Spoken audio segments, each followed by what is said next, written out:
All right. Welcome to the Supervisors meeting. It is 9:02.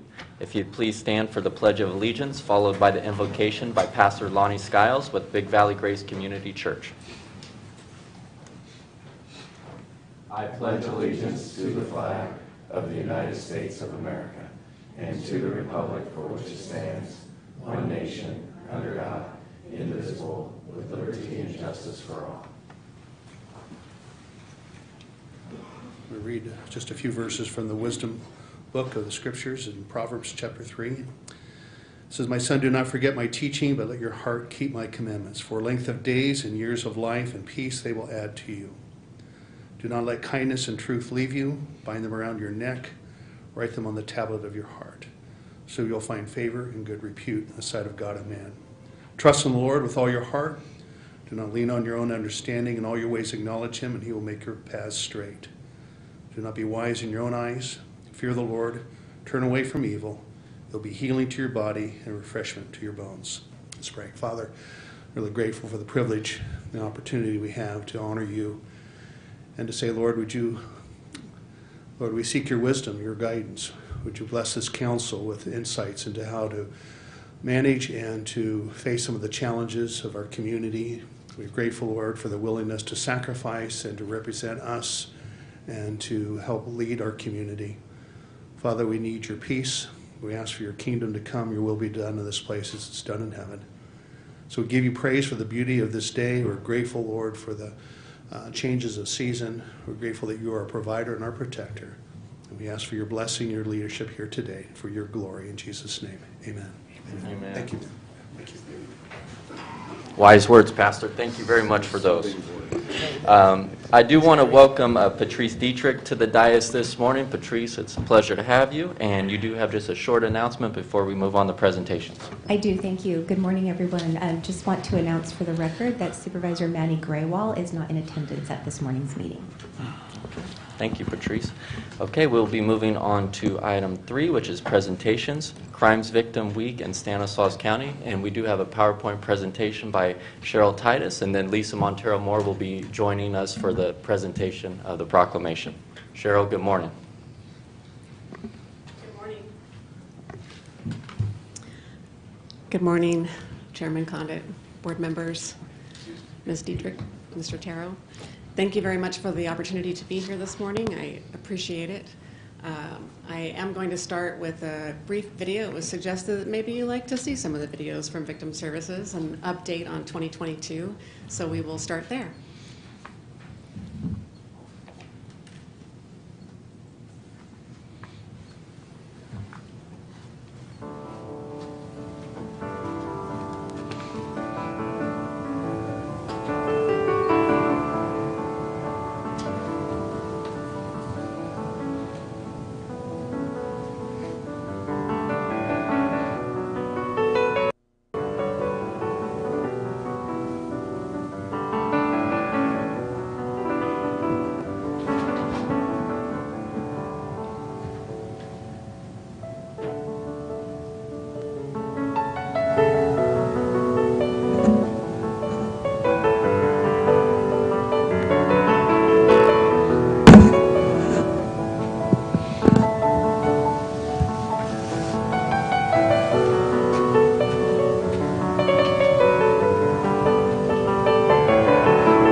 2, 3.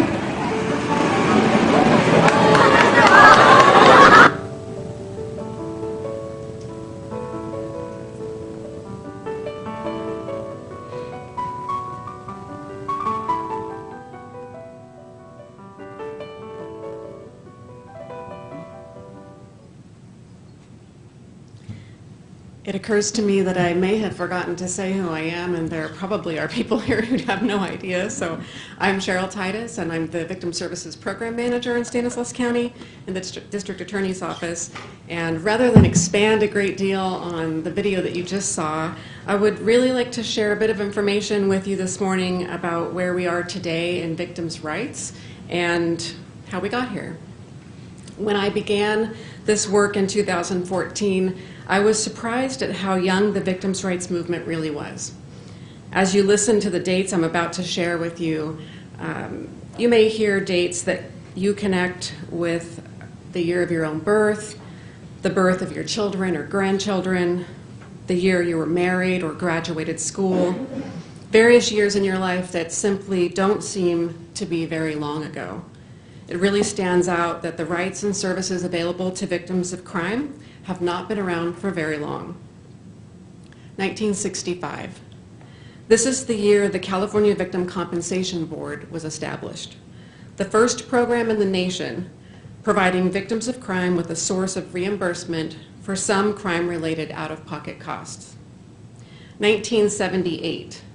This is the year Parents of Murdered Children was founded by Charlotte and Robert Hollinger after the murder of their daughter by her ex-boyfriend. 1980. This is the year Mothers Against Drunk Driving was co-founded by Candy Lightner when her daughter was killed by a repeat offender drunk driver, and by Cindy Lamb, whose infant daughter was rendered a quadriplegic by a repeat offender drunk driver. 1981. This is the year former President Ronald Reagan declared the first National Crime Victims' Rights Week, challenging the nation to confront and remove barriers to achieving justice for all victims of crime. 1982. This is the year Stanislaus County began serving victims of violent crime through the Victim Witness Assistance Center in the District Attorney's Office, funded by the California Office of Emergency Services. I believe they started with one staff member. 1984, this is the year Victims of Crime Act, what we call FOCA, was passed by Congress and signed into law by former President Ronald Reagan. It serves as the central source of federal financial support for direct services for victims of crime. This is also the year the National Center for Missing and Exploited Children was founded in part by John Walsh. 1988. This is the year CDCR's Office of Victim and Survivor Rights and Services was established to give crime victims and their families a voice in cases where the offender is serving a prison sentence. 1995. This is the year the Office for Victims of Crime first supported the National Victim Assistance Academy, offering a research-based 40-hour curriculum on victimology, victims' rights, and a variety of other topics to train service providers. 2008. This is the year Marsy's Law, the California Victims' Bill of Rights Act, was enacted by voters as Proposition 9, protecting and expanding the legal rights of victims of crime to include 17 in the judicial process. There certainly are a number of other dates I've not mentioned, but it's apparent that the victims' rights movement is very young, and available support and services for victims of crime have not been around for very long. You've probably heard in those dates that there was a movement in the 1980s, a tremendous push to provide victims with the rights and services they need. We really have come a long way, and there is much more to do, much more to learn. The ideals of the movement have yet to be fully realized, and there remain significant challenges to overcome before crime victims can be certain of fair and compassionate response to all that they face. It's important that we all work together to keep moving the mission forward. In the Victim Services Unit, we are consistently seeking ways to improve services and support for victims of crime while constantly navigating change. Some of the most significant change has come from legislative changes, excuse me, providing post-conviction sentencing relief to a variety of those convicted. As a result, we are searching for hundreds of victims of crime or their families, typically on older cases, to notify them of the petition we've received, to help them understand the change in the law, to explain their rights, and help them prepare or support them should they choose to be heard by the court if there's going to be a hearing.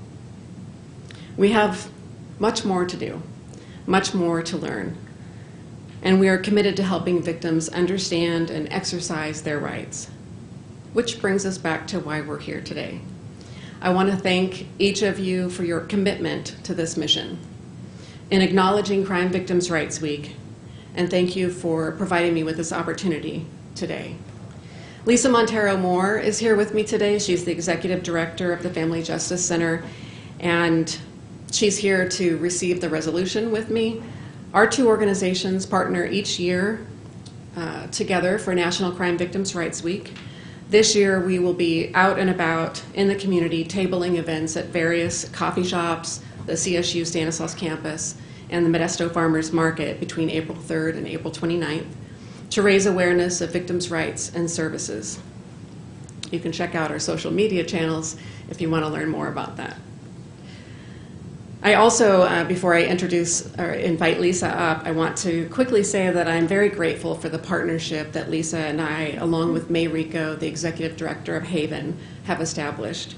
These relationships have served to improve collaborative services available to victims of crime in Stanislaus County. At that, I will invite Lisa to say a few words about the FJC. Thank you, Cheryl. It's a privilege for me to be here representing the Family Justice Center of Stanislaus.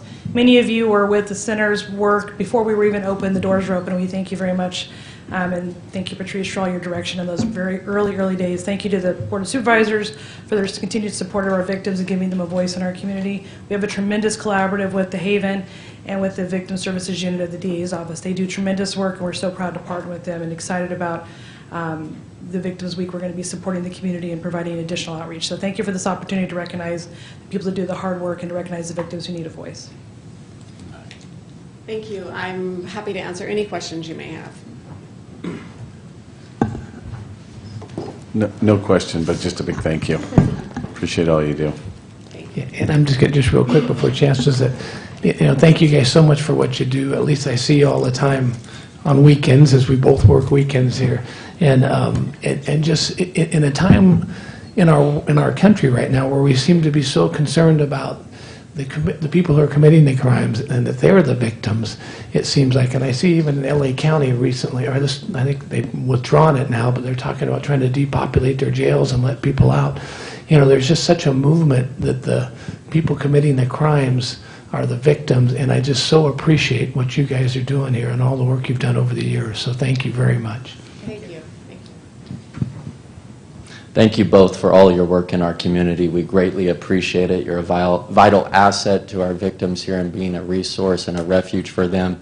And it's so important to make sure that our victims are not only seen but heard. So thank you for your empowerment, and we greatly appreciate all your work.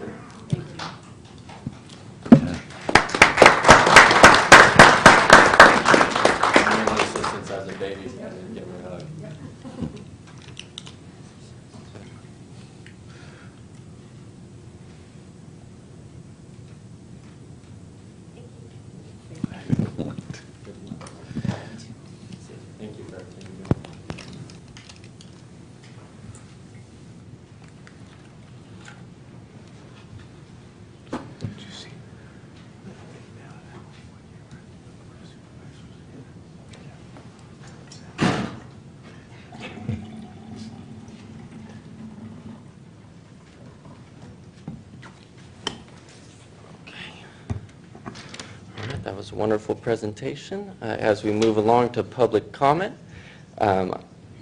We do want to mention that public comment is a time for those in attendance to speak on items not related to the agenda.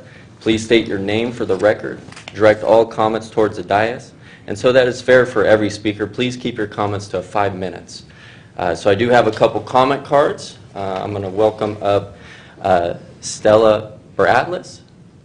Stella, how are you doing this morning? Thanks. Thank you for joining us. Thank you for pronouncing my name correctly, too. There's a little bit of practice beforehand. Good job. My name is Stella Baratlis, and I'm a librarian at Modesto Junior College, and also I was the Poet Laureate for the City of Modesto from 2016 to 2020. And I'm also, incidentally, Supervisor Withrow's appointee to the Library Advisory Board. But I'm here to talk about the a consent agenda item, which is the Poetry Month Proclamation, and to thank you for making that happen.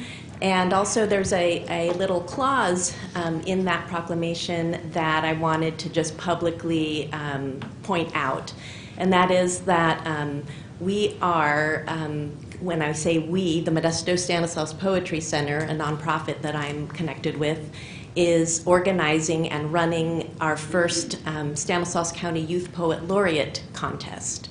And the Youth Poet Laureate program is something that we hope continues forth every year. And we are currently in the process of judging our 15 applicants who are applied to us from all over the county between the ages of 15 and 19 years old. And this is a partnership between Modesto Stanislaus Poetry Center, who is administering the contest, but our partner organizations are the Stanislaus County Library, Modesto Junior College, Stanislaus County Office of Education, and the Stanislaus Library Foundation. So I just wanted a chance to come up and let you know that this is a contest that is happening currently, and we will be announcing the winners within a couple of weeks, so I will keep you all posted. Thank you very much. Thank you. Go ahead, Vito. Stella, what does it take to get in the, what are you looking for? You're too old. You're way too old. No. I'm just thinking, I was just thinking, do they have to come prepared with something? Is it? Yes. Okay. They submitted poetry, and they filled out an application that discusses their background, their civic engagement, and they are judged on several criteria, the content of their poetry and their voice. And then if we have several finalists, we will watch them read their poems for us, and we will then judge them on how they present themselves. So yeah, 15 Bring to the 19 winner years. back. Bring the winner back. I want to hear it. Okay. That'd be great. I'll remember that. Thank you so much. Thank you. All right, my next comment card is for Mr. Bob Phelan. Mr. Phelan, good morning. Good morning.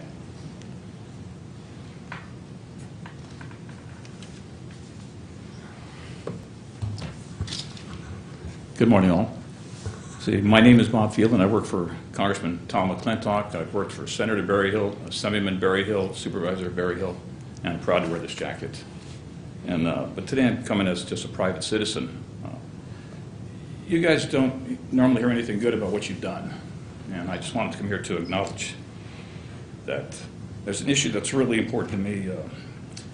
It's naming the Corporal Michael D. Anderson Jr. Post Office Building on 2300 Sylvan. I've known Mike Anderson Sr. since 2005. His son was killed in Fallujah December 14th, 2004, and his son was buried at Lakewood on Christmas Day, 2004. I used to have a TV show, and Mike would come on and try to push the Gold Star license plate because he thought that all families should be acknowledged for the sacrifices their family members made. But on this one, I wanted to talk about it. We decided to try to help Mike see if we get that post office named after his son. And on February 14th, Valentine's Day, the congressman came down here and met with Buck Condit, Modesto Mayor Sue Soylent, Nick Bavaro, veteran groups, Mike Anderson Sr. And by February 28th, your group, including your staff, had put together a resolution acknowledging the fact that you'd support that. So did the city of Modesto. That's fast. I was extremely proud.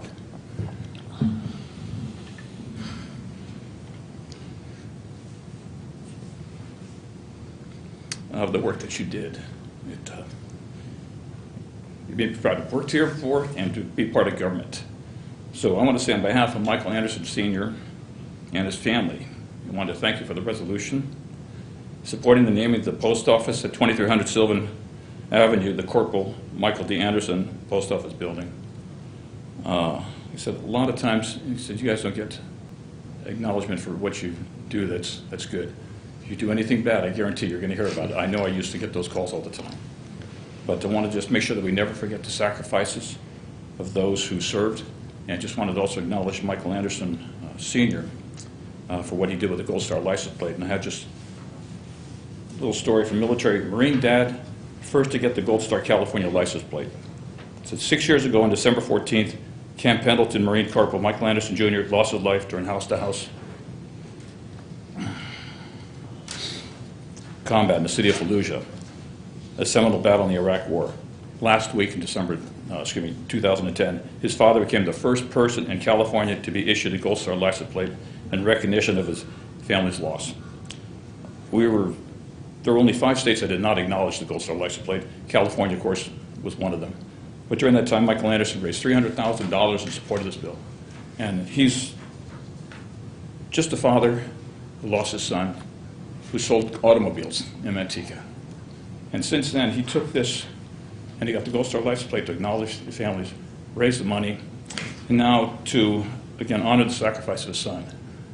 Because of the fact you gave the resolution, because you need to have local support for the congressman to put anything forward. He was able to get H.R. 1555 to designate the facility of the United States Postal Service located at 2300 Sylvan Avenue, Modesto, as the Corporal Michael D. Anderson Jr. Post Office Building. There's 8 sponsors. First time I've seen something bipartisan. 5 are Democrats, 3 are Republicans. And so I just wanted to thank you because it's now in the House Oversight Committee. And so they'll take a look at it. And because of your support, we're hoping to get it through. But I just want to come here and just personally thank you, not working for Congressman Tom McClintock, but as a citizen of Stanislaus County, to say thank you. Bob, thank you for your comments, and thank the Anderson family for their service and sacrifice. May Anderson Jr.'s memory live on, and I commend Supervisor Buck Condit and this board for taking action. So thank you again, Bob. It was an honor to do it. Thanks, Buck. Thank you, Buck. All right, that is all the comment cards I have, so I will open it up to the general public in attendance. Anyone wish to make a public comment? Okay, seeing none, we will close public comment, and we will move on to item number 5, the consent calendar. Okay, so do any members of the board wish to comment on any items on consent? Okay, seeing none, I will open it up to the public. Do any members of the public wish to comment on any items on consent? Okay, seeing none, I will close public comment period and bring it back to the board for action. Motion to second. Okay, we have a motion by Supervisor Buckcon and a second by Supervisor Chiesa. All those in favor? Aye. All those opposed? All right, passes unanimously 5-0.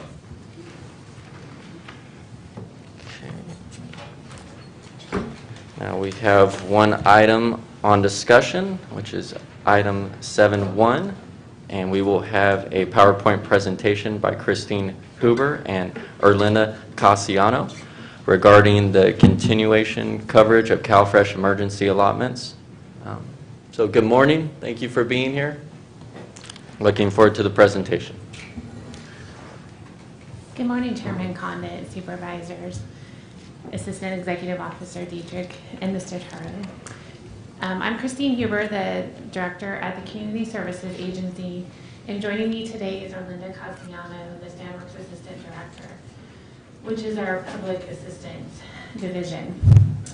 We're here today to share some information about changes that will be happening in our community over the next few months into next year that is going to affect the benefits to the most neediest people in our community.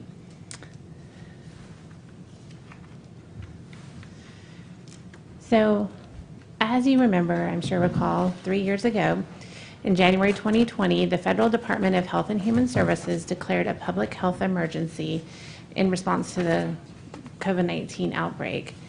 Soon after that, the Families First Coronavirus Response Act was passed. Together, these actions included protections to federal benefit programs to support families through the health and economic hardships expected during the COVID-19 pandemic, such as the Medi-Cal continuous coverage and CalFresh emergency allotments. These were expected to end when the federal public emergency was ending. But on December 29th, 2022, President Biden signed into law the Consolidated Appropriations Act of 2023, which included language that decoupled the continuous coverage requirements from that declared public health emergency and set the end of the Medi-Cal continuous coverage requirement as of March 31st, 2023, and the end of CalFresh emergency allotments as of February 28th, 2023. So starting specifically with the Medi-Cal changes, Medi-Cal is California's version of federal Medicaid program. This is a public health insurance program which provides free or low-cost health coverage for California residents who meet certain eligibility requirements. As of February 1st, 2023, there were close to 120,000 active Medi-Cal cases in Stanislaus County. That could be one person or that could be a family. But it's a total of close to 270,000 individuals in our county that are associated with a Medi-Cal case. Using 2021 population numbers, that's close to 49% of the people who live in Stanislaus County are receiving Medi-Cal. One of the things as we talk about the continuous coverage is that there are some families or people that are automatically renewed, meaning they don't have to go through the renewal process. So when we look at how many families or individuals this would be affecting, we've taken out the number of people who get automatic renewals, which is about 35%. So that equals about 77,000 cases. And over, divide that, by 12 months, that's approximately 6,400 monthly renewals we will need to do a month. And this is a 14-month process.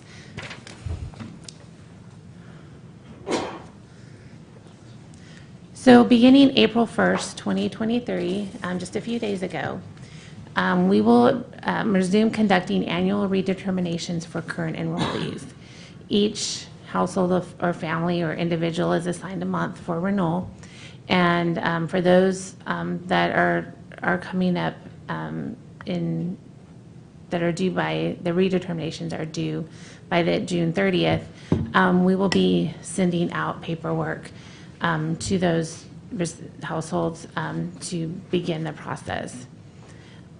The families or adults who are no longer eligible for the Medi-Cal program will be subject to discontinuance of their Medi-Cal benefits. The first month to expect to see discontinuance for ineligibility is July 1st, 2023. Discontinuances could happen because families or individuals are not completing the paperwork and mailing it back in, or it could be that we don't have the right information, like their addresses or things like that, so that they're not getting the paperwork to begin with. And so we'll go into it a little bit about what we're doing so that doesn't happen.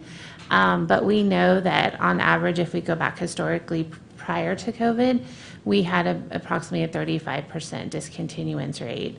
So we've looked at potentially if we had a 20% discontinuance rate, that would be about 1,300 individuals or households that would be discontinued from Medi-Cal. If we looked at the 35% rate, there would be approximately 2,200 families or cases that would be discontinued from Medi-Cal per month. And I will turn it over to Erlinda to discuss CalFresh. So as Christine mentioned, good morning, by the way, Supervisor Chairman Condit, board members, Assistant Executive Officer Patrice Dietrich, and Assistant County Council Rep Taro. As Christine mentioned, CalFresh emergency allotments will be discontinued effective the end of February. And CalFresh is California's version of the federal SNAP, Supplemental Nutrition Assistance Program. CalFresh addresses food insecurity to support low-income families and individuals. Those who meet the program's income guidelines are eligible for monthly food benefits. From July 2022 through January 2023, close to 80,000 individuals received CalFresh benefits. Approximately $20 million in regular CalFresh and $8.5 million in emergency allotments were issued monthly during that time. Since March 2020, emergency allotments have raised each household regular monthly CalFresh allotment to the maximum allowable allotment based on household size. And then beginning April 2021, households were guaranteed to get at least $95 a month, even if it brought them over the maximum allowable allotment for their household size. So CalFresh emergency allotment impact in terms of it ending in February means that approximately 44,000 households receiving CalFresh food benefits will experience an average decrease of $200 each month in their food budgets due to the end of the emergency allotment. Since emergency allotments are issued in arrears, the final emergency allotment was issued in March 2023. And beginning this month of April, CalFresh recipients will no longer receive that, which means that around 44,000 households will experience that decrease in benefit. Monthly benefits will return to regular calculation determined by pre-pandemic guidelines. So there are some strategies that we have implemented to support staff with, I'm going to go over the medical determination support that we have provided staff. First of all, we have retrained staff to review and process medical eligibility. Also, we have worked on step-by-step instructional guides and charts, so those were streamlined, and also guidance and materials for the list of community resources were disseminated to staff. Additionally, CSA is pursuing hiring part-time extra help staff to assist with medical redetermination using the medical one-time funding of $1.1 million for fiscal year 2023 and $1.6 million for fiscal year 2024, specifically allocated for this effort. The following local communications and outreach strategies were also deployed. Stanislaus County website, social media accounts, and CSA interactive voice response have been updated to convey information about changes to medical continuous coverage. CSA's interactive voice response has also been updated to convey information about the end of the CalFresh emergency allotment. Posters and flyers have been distributed and have been placed in all public lobbies. They have been provided to community partners and other county departments to display and distribution to clients. Additionally, CSA partners with managed care plans to obtain any updated contact information reported during contact by medical beneficiaries, as well as communicate upcoming changes with the members. CSA contracts with El Concilio to make phone call reminders to beneficiaries to update their information and respond timely to the county. CSA also contracts with Sierra Vista and Center for Human Services to inform CalFresh beneficiaries of the end of the emergency allotments. Additionally, at the state level, both the California Department of Social Services and California Department of Healthcare Services are providing guidance and strategies to all California counties to help ease the burden to beneficiaries during this time of transition. So for example, DHCS has mailed flyers directly to the beneficiaries, provided inserts in annual renewal packets, and has done media outreach. They also provided an online toolkit to be used by county agencies and community partners to create flyers, social media, website banners, and website text regarding the end of the medical continuous coverage. They also created the Coverage Ambassador Program to make each material widely available to county social services, health plans, community-based organizations, clinics, advocates, and the general public. CDSS provided mass communication in the form of text messages, robocalls, and a mass mailer to inform active CalFresh households of the upcoming reduction in benefit amounts. The mass mailer provides a phone number for customers to call to receive answers to questions they may have, and informational flyer that includes a website and a QR code to assist residents in locating area food banks.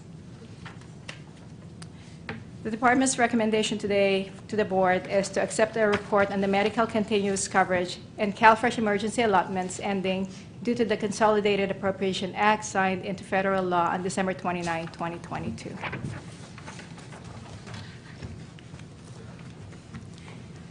And so we just wanted to share this information, obviously, with you and the community, but also are available for any questions that you might have.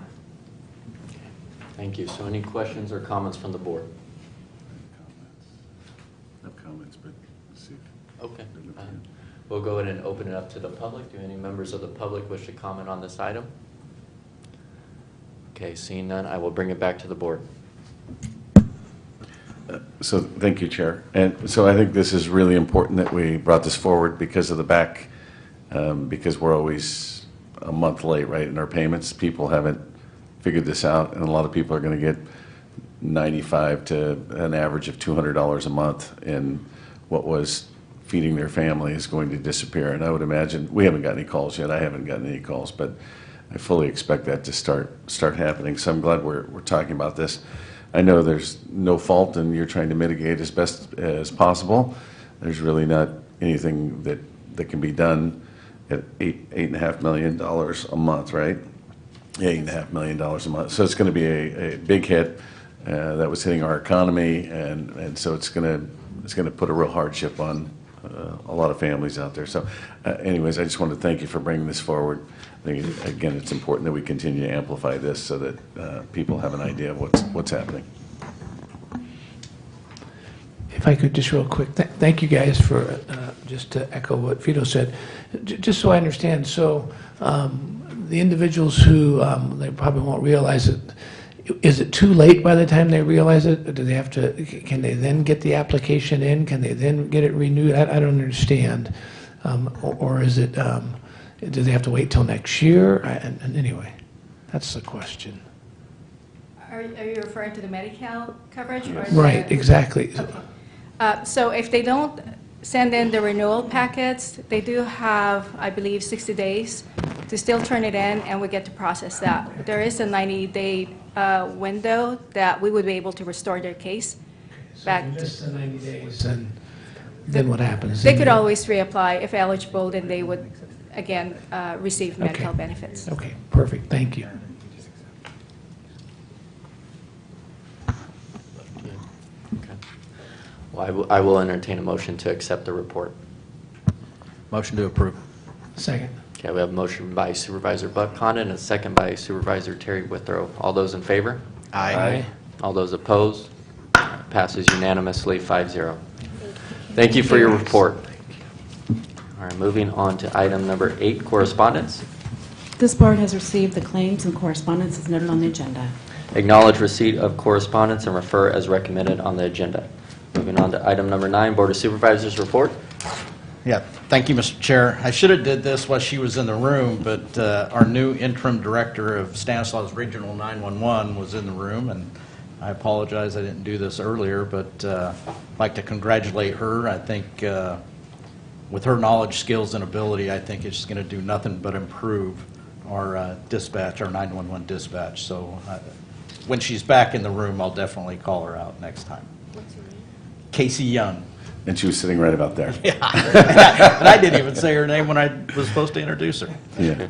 Interesting. Stanislaus, I had the opportunity last week to sit down with Director Baljit Atwal at the Stanislaus County Department of Child Services. I'd like to thank them for their time meeting with the management team. They are doing a tough job, and they do a great job at that.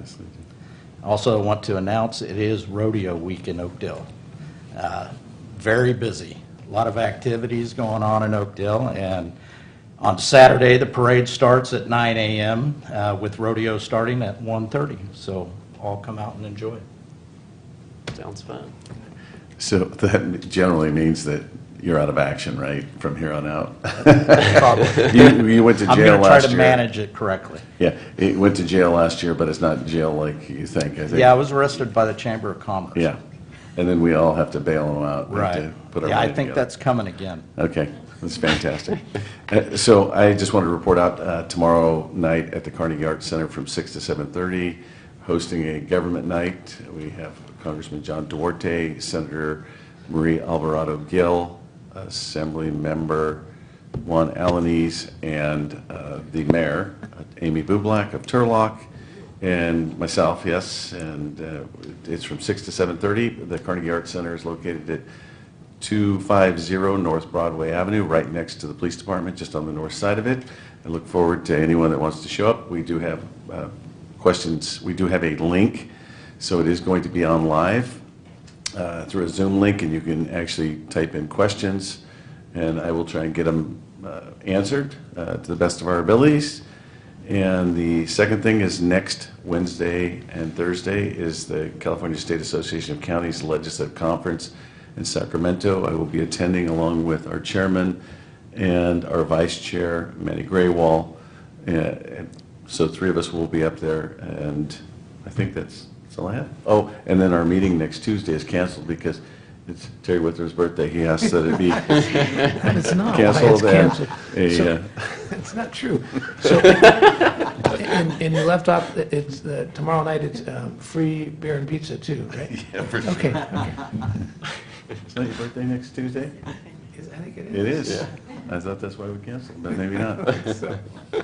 And I just have a quick report. Over the weekend, we had a community cleanup, our first of the year in Wesley. It was a major success.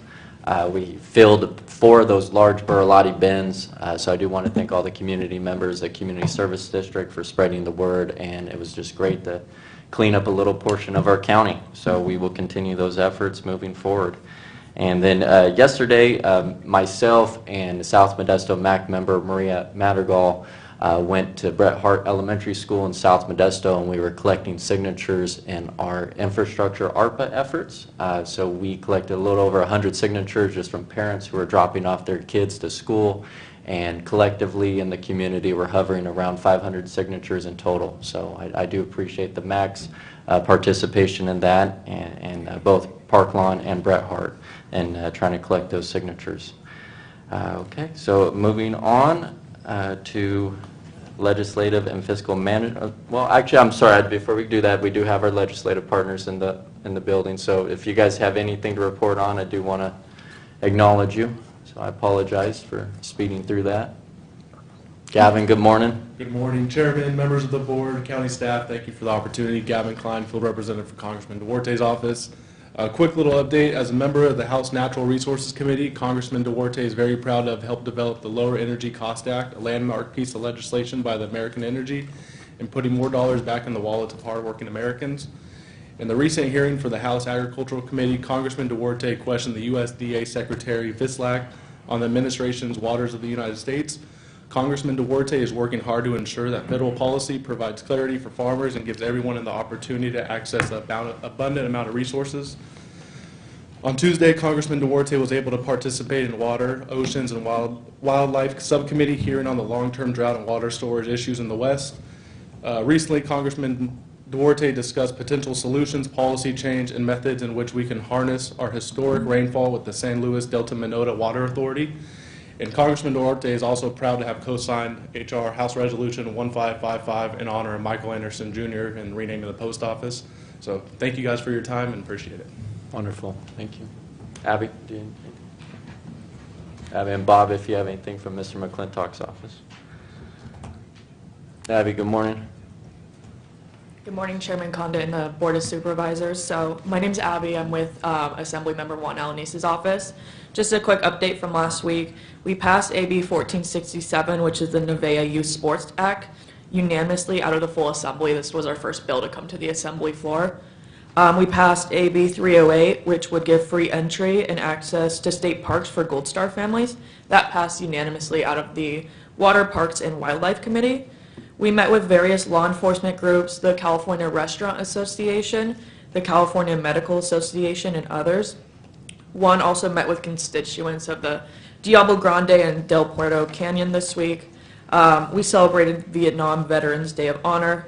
We heard from constituents in opposition of AB 598, 642, 742, and 957. As far as casework, we opened 8 cases and closed 8 cases.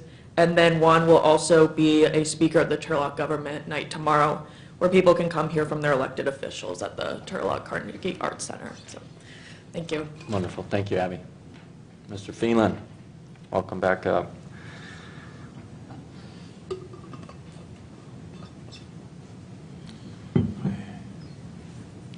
Two times in one day, what more can you ask for?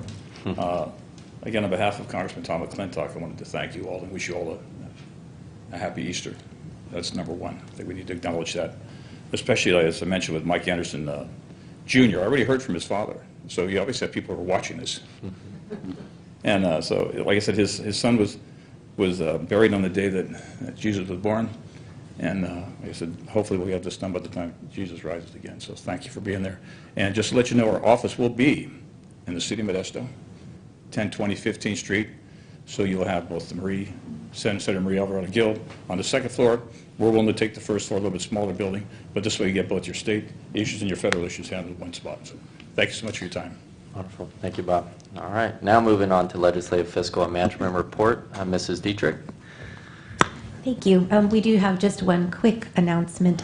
Yesterday, we heard from the BSCC, the Board of State and Community Corrections, that our county, as part of Cohort 3, is in the running for Prop 64 Public Health and Safety funding. So we will be recommended for the funding request, which was $3 million, which would be very helpful in our cannabis enforcement efforts. So kudos to the staff and the Sheriff's Office and the team for participating in this grant application process. The actual recommendation is pending the board's next meeting, April 13th. So we'll keep our eyes out for that. Wonderful. Thank you. And we have no closed session today. I do want to thank Deputy Gingrich for being here and watching over us. Thank you very much, sir. And we will go ahead and adjourn this meeting at 9:50.